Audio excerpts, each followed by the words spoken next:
Olá, meu nome é Débora Ribeiro de Almeida.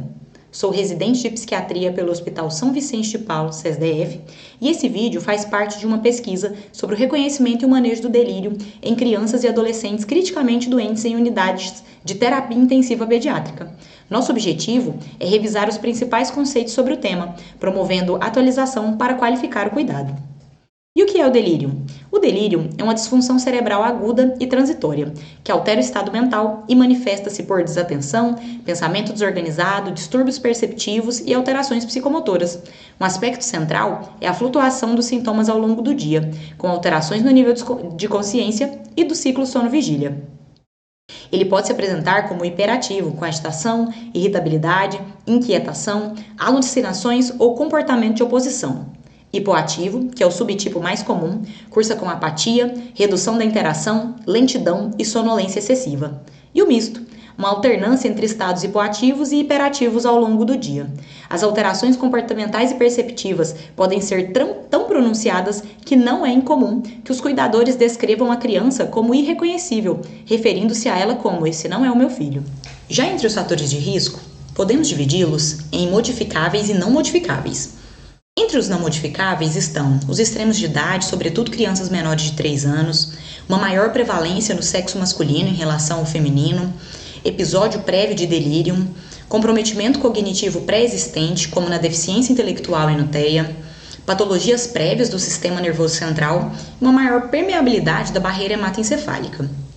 Os modificáveis mais comuns são isolamento social, extremos sensoriais, como privação ou superestimulação, déficits visuais ou auditivos não corrigidos, imobilidade, uso de dispositivos invasivos como catéteres e sondas, estresse ou mudanças repentinas no ambiente, uso de medicamentos deliriogênicos, má nutrição e desidratação. E por que é importante reconhecer essa entidade clínica? A prevalência do delírio e UTI pediátrica é alta, podendo afetar mais de 60% das crianças hospitalizadas. Está associada a um maior tempo de internação e risco de mortalidade, com o agravante de ser subdiagnosticada em muitas unidades.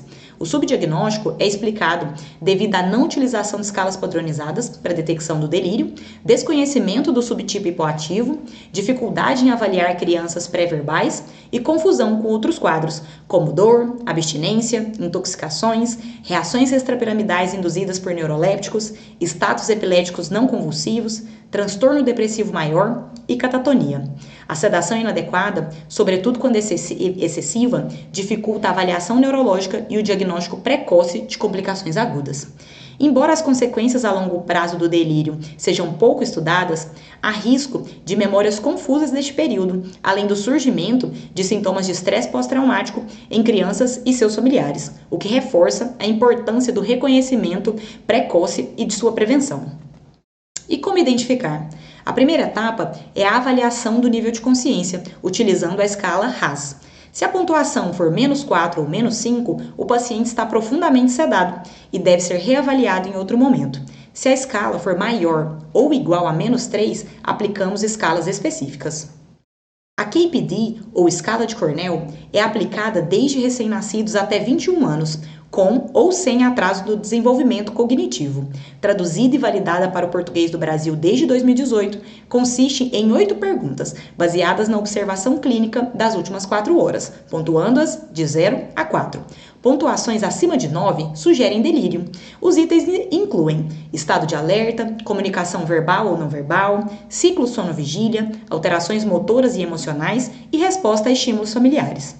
A PQM-ICU é utilizada em crianças a partir de 5 anos, sem atraso do desenvolvimento cognitivo. Também traduzida e validada para o Brasil. Para o diagnóstico de delírio, o paciente deve apresentar obrigatoriamente alteração aguda ou curso flutuante do estado mental de base e desatenção, mais um dos seguintes: alteração do nível da consciência ou pensamento desorganizado.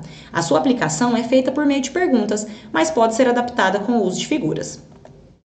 A PSCAM-ICU é uma adaptação para crianças pré-escolares, de 6 meses a 5 anos, ainda não disponível em português do Brasil. E a SOS-PD é uma escala combinada para avaliação de abstinência e delírio, podendo ser aplicada em pacientes de 0 a 16 anos com ou sem atraso no desenvolvimento cognitivo.